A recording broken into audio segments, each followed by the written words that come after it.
Hamjambo wanafunzi, huu ni wakati mwingine ambapo tena tunaenda kujikuta katika masuala ya lugha ya Kiswahili, na tutazama katika somo letu la kuandika. Na katika kuandika tutaendeleza ama nitafafanua zaidi kuhusiana na zile aina za insha tulizojifundisha kipindi kilichopita, na leo tutaangalia insha ya mdokezo. Unakumbuka kwamba tulizungumza insha za maelezo, insha za mdokezo, insha za methali na kadhalika. Kwa hivyo wacha tupambanue moja baada ya nyingine, na leo tutazungumzia kuhusiana na insha ya mdokezo. Mwalimu wenu si mwingine ni yule tu, Konzi Nzaka. Bila shaka mko na buheri wa afya na mko tayari tuweze kuendelea katika hili somo. Kwa hivyo kama ilivyo ada, lazima niandike anwani ya lile somo ambalo nafanya nini? Ninawasiliana nanyi kwa kipindi hiki. Na somo si jingine ila ni Kiswahili.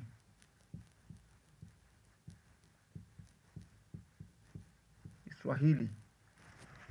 Katika Kiswahili ni kuandika, halafu insha ya mdokezo.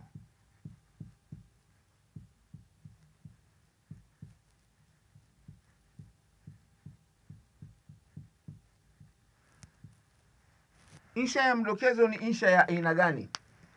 Insha hii huwa unapewa maneno kadhaa, sentensi kadhaa, ili uweze kuzitumia zile sentensi katika uandikaji wako wa insha. Kwa hivyo kuna njia mbili za insha ya mdokezo. Njia ya kwanza ni mdokezo wa kuanzia. Mdokezo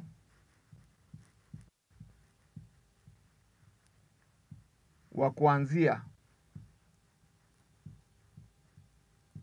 Halafu njia ya pili ni mdokezo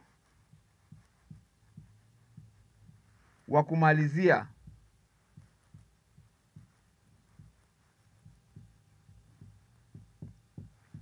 Kwa hivyo midokezo hii yote miwili huwa inatumika katika insha zile ambazo ziko chini ya mwamvuli wa insha za mdokezo. Wacha nikupatie maelezo machache ili uweze kunakili katika daftari zako, ambapo itakuwako ni bora zaidi wakati utakuwa unadurusu uweze kujua ni nini haswa unakizungumzia. Hii ni aina ya insha ambapo mwandishi hupewa mdokezo fulani. Kudokeza ni kutoa ishara au dalili ya jambo au kuelezea chanzo cha jambo fulani. Katika insha ya aina hii, mwanafunzi hupewa kielelezo anachotakiwa kukifuata katika kuiandika insha yake. Kwa hivyo, kitu cha kwanza ningependa ujue kielelezo. Kielelezo cha mdokezo. Katika kielelezo cha mdokezo ninamaanisha nini? Utajiuliza maswali kama haya. Je, mdokezo uliopewa una hisia gani? Una hisia gani? Kuna hisia mbalimbali. Kwa mfano, unaweza ukapata hisia ya taharuki,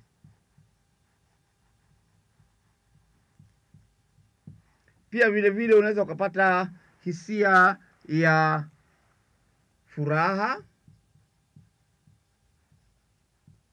pia vile vile unaweza ukapata hisia ya majonzi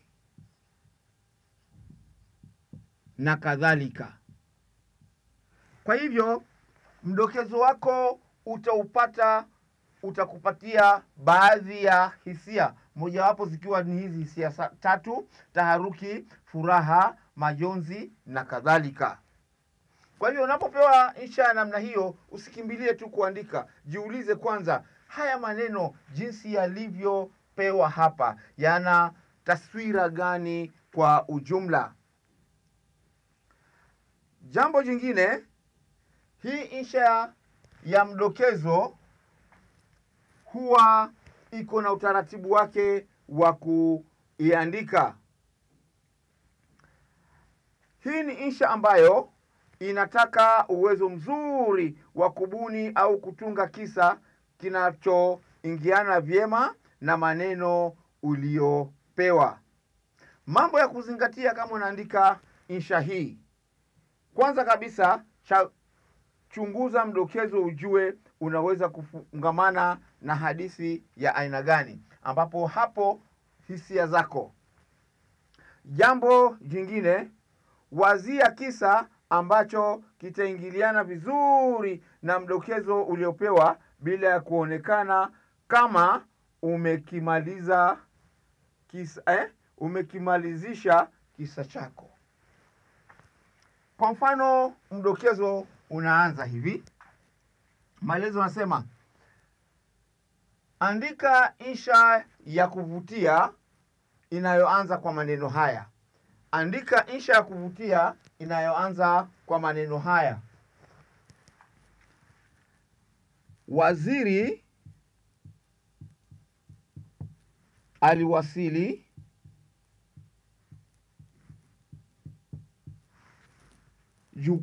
mkutanoni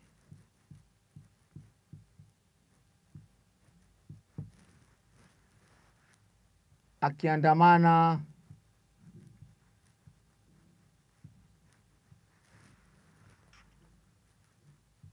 na gavana wa eneo, gavana wa kaunti ya Milimani. Alafu unapewa alama za dukuduku. Unapopewa kwa mfano mdokezo kama huo, ujue wazi kwamba kama amekuja na gavana wa ile county na tena eneo ni la Milimani, hapa unaweza ukafanya hivi, ukaandika amekuja kuangalia labda miradi ambayo ilikuwako imeanzishwa na serikali kuu, kwa sababu unapoona waziri ujue huyu amekuja kuwakilisha serikali kuu, na unapoona gavana ujue kwamba huyu ndio kichwa ama kiongozi cha ile county. Pia vile vile katika huu mdokezo unaweza ukaandika kisa, labda kulikuwako kuna mchango fulani ambao utaendelea pale, lakini kama ingekuwa ni mchango, bila shaka hangeandamana na nani? Na gavana. Kwa hivyo itategemea vile utakavyoandika, lakini hapa kuna mambo mawili: aidha kuja kuangalia miradi ile ambayo serikali kuu ilianzisha, na pia vile vile inawezekana kwamba amefika pale kufanya mkutano, ama amekuja pale kufanya mchangisho wa nini? Wa mradi fulani ambao pengine alikuwako ameukusudia. Kwa hivyo bila shaka wanafunzi, mdokezo huo ni wa kuanzia. Kwa hivyo unapoanza hii insha yako, umepewa alama za dukuduku, usianzie hapa ambapo kitone cha mwisho kinamalizia. Unapoanza pale, itaonyesha wazi kwamba hapa kuna maneno ambayo wewe pia umeyaruka. Kwa hivyo unaendeleza kuanzia pale moja kwa moja unafunika hizi alama za nini? Za dukuduku. Je, kuna swali hadi hapo? Hapo wakati utakapokuwa unaandika hiyo insha yako, hakikisha unafuata mambo ambayo nitakuelezea. Lazima insha ionyeshe mtiririko mzuri, itumie Kiswahili fasaha na iliyojaa vielezo vya utamu ama viungo vitamu vya lugha ya Kiswahili. Kwa hivyo insha yako unapoiandika usiandike ikiwa insha ya wazi tu. Dhihirisha kwamba wewe uko shule ya upili. Kwa hivyo mtiririko wako uwe mzuri, na pia vile vile matumizi ya msamiati uweze kuwa ni wa hali ya juu, ufundi ulioko juu. Kwa mfano, tumia methali, tumia nahau, tumia semi na mbinu nyingine yoyote ambayo itakuwako inakoleza utamu wa lugha yako ya Kiswahili unapoandika insha hiyo. Halafu jambo jingine pia vile vile unaweza kupanga vidokezo fulani ambavyo utavitumia kama vile vielezo vyako wakati wa kuiandika ile insha. Kama nilivyotangulia kusema hapa, usikimbilie tu kuandika insha. Jaribu kuiangalia hii insha inahitaji nini. Na katika vidokezo vyako wakati wa kuandika insha kama hiyo, hakikisha kwamba kila insha imebeba ujumbe wake. Usichanganye jumbe ambazo ni za hoja tofauti tofauti. Kwa hivyo mdokezo wako ama utangulizi wako wa insha uwe unapatiana taswira kamili ya ile insha. Halafu pia vile vile aya baada ya nyingine katika sehemu ya mwili iwe kila aya inazungumzia nini? Inazungumzia jambo lake. Halafu hitimisho iwe ni aya ndogo kabisa ambayo inatoa tu kimuktasari yale yote ambayo utakuwa umeyazungumza hapo juu. Halafu mwisho kabisa, chunguza insha uliyoandika kuhakikisha kuwa pana mpatano mzuri. Unapomaliza insha yako, itathmini kwa kuiangalia ili uweze kudhibitisha kwamba hii insha utakapoiwasilisha kwa yule mtu ambaye atakusahihishia, bila shaka atakupatia alama za kuridhisha. Alama si alama tu, lakini uridhisho pia ni lazima uwe wapi? Uwe pale. Kwa hivyo hiyo ndio njia ambayo tunaweza tukaitumia katika uandikaji wa insha ya mdokezo wa kwanza. Katika mdokezo wetu wa kwanza huo tumeuandika, ambao ndio mfano wake nimekupatia ndio huo. Halafu mdokezo wa pili, maelezo, naambiwa kwamba andika insha nzuri ambayo itamalizia kwa maneno haya. Andika insha nzuri ambayo itamalizia kwa maneno haya. Insha kama hiyo utapata dukuduku zinatangulia, tofauti na ile insha ya kuanzia ambapo dukuduku ndio zinamalizia. Kwa hivyo dukuduku hapo ndio zinaanzia, halafu nasema tokea siku hiyo. Tokea siku hiyo nilijutia tabia yangu. Nilijutia tabia yangu. Tabia yangu. Unapoangalia mfano wa dukuduku ama mfano wa mdokezo wa insha yangu niliyokuandikia hapa ya wa pili, utakuta ya kwamba ni tofauti na ile ya kwanza. Katika ya kwanza ni insha iliyo wazi, unateremka tu, lakini hapa tokea siku hiyo nilijutia tabia yangu. Jambo lile ambalo wanafunzi wengi huwa wanafanya, wanajifunga katika zile kuta 4 za darasa, ama wanajifunga katika uwanja ule ambapo shule yao ipo. Hasa utasikia anaanza kukwambia siku hiyo niliamka asubuhi na mapema, nikanywa chai kama kawaida na kuvaa sare zangu kwenda shule. Sikujua kwamba wakati ulikuwako umeenda. Nilijaribu kwenda mbio lakini nikashindwa. Nikafika shuleni kuchelewa. Nikakutana na mwalimu Juma akiwa amesimama na kiboko chake pale, tayari kuhudumia wale wanafunzi wazembe, mimi nikiwa miongoni mwao. Alituita mimi na wanafunzi wengine na kuanza kutucharaza viboko kama adhabu ya sisi kufika shuleni kuchelewa. Sasa nikuulize mwanafunzi, kitambo umalize shule utakuwa umechapwa viboko vingapi? Bila shaka utakuwa umechapwa viboko vingi, na hutajutia kuchapwa viboko wewe, maanake itafika mahali utakuwa sugu. Kwa hivyo insha kama hii, kama unataka uiandike vizuri, jitoe katika mawanda ya wanafunzi. Unaweza ukajifanya wewe ni daktari. Kwa mfano, useme kwamba asubuhi hiyo uliamka kama kawaida kwenda kufungua zahanati yako.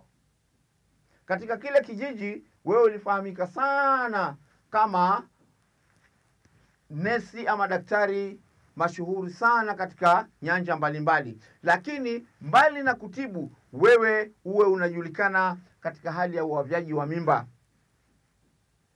Hata siku hiyo ulikuwako umeenda kutimiza ahadi ya mwanamke mmoja ambaye mlikuwako mmeafikiana kwamba angefika alfajiri na mapema uweze kuavya mimba yake. Kwa sababu ilikuwa ni tabia yako ya kuavya mimba za wasichana, mabibi za wenyewe na wanawake wale ambao hawajapata mabwana, iwe siku hiyo ilikuwako ni kawaida yako tu. Sasa yule mwanamke ukakutane naye pale. Wakati unamtayarisha kumweka kwenye machela, unataka kumhudumia, yule mwanamke akutolee kitambulisho, akwambie yeye ni ofisa wa polisi. Halafu hapo nje kuna mapolisi wengine wanaume, aweze kuwajulisha kwamba huyu bwana mwavyaji mimba tumempata leo. Unapoonyeshwa kile kitambulisho, utaanza kuweweseka, utaanza kuwa na wasiwasi, miguu inaanza kutetemeka, na hapo utiwe mbaroni. Halafu unapotiwa mbaroni, upelekwa kituo cha polisi, unafunguliwa mashtaka ya uvunjaji wa sheria wa kuavya mimba za watu ovyo ovyo na kadhalika.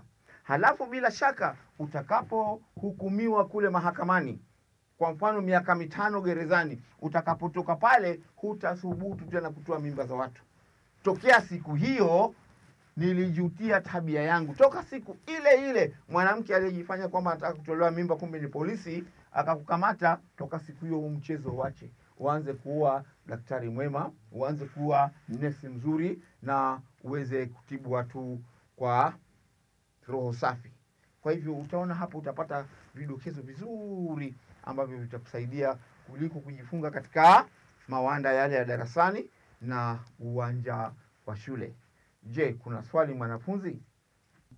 Kama hakuna swali lolote, basi bila shaka mwanafunzi umenielewa, na mbinu ambayo utaitumia katika mdokezo ule wa kuanzia wa kuweza kuweka vidokezo vyako kando, uweze kuviorodhesha katika aya baada ya nyingine, ndio mbinu hiyo hiyo utaitumia katika mdokezo huu wa kumalizia. Aidha, ningependa kusema kwamba insha hii huwa ni nzuri na ni hatari, mahususan kama ile insha ni ya kuanzia. Hapo ndio ningependa uzingatie haya mambo. Hapo nitapenda sana uzingatie mambo haya matatu. Ujiulize maswali. Je, insha hiyo ni ya taharuki? Je, insha hiyo ni ya furaha? Je, insha hiyo ni ya majonzi na kadhalika? Hiyo ni insha ambayo ni lazima uwe makini sana. Lakini insha ya kumalizia hii unaweza utunge tu kisa kiteremke vizuri. Jambo lile ambalo liko na hatari katika insha aina hii ya pili ni kwamba unapoelezewa, malizia insha yako kwa maneno haya. Usiongeze maneno mengine baada ya neno yangu. Kwa mfano, insha yako itaishia wapi? Itaishia hapa. Usithubutu kuongeza habari nyingine hapa. Utakuwa kwa sasa umejibu swali la insha ile ambayo hukuambiwa uandike. Kwa hivyo wewe piga porojo zako huko za kweli na uongo, zungusha maneno yako, tumia utamu wa lugha yako, uzito wa maneno ya Kiswahili, lakini utakapomalizia hapa weka nukta. Halafu tokea siku hiyo nilijutia tabia yangu, iwe ni sentensi yako ya mwisho. Kama hakuna swali lolote, ningependa wanafunzi muangalie mfano mzuri ambao unapatikana katika ukurasa wa 44. Kitabu chetu ni Chemichemi za Kiswahili. Hapo utapata mwanafunzi alikuandikia insha safi sana. Kwa hivyo mimi nimekupatia tu mifano. Mfano mwingine ambao utawaangalia ambao umeandikwa kikamilifu uko katika ukurasa wa 41, Chemichemi za Kiswahili kidato cha kwanza. Kama hakuna swali, mimi nimetamatisha kipindi chetu hapo. Ni mwalimu yule yule Konzi Nzaka nikisema tuonane tena katika kipindi kitakachofuata, na mimi nasema shukran kwa kunitegea, kwa kunipatia upande wa sikio na macho manga.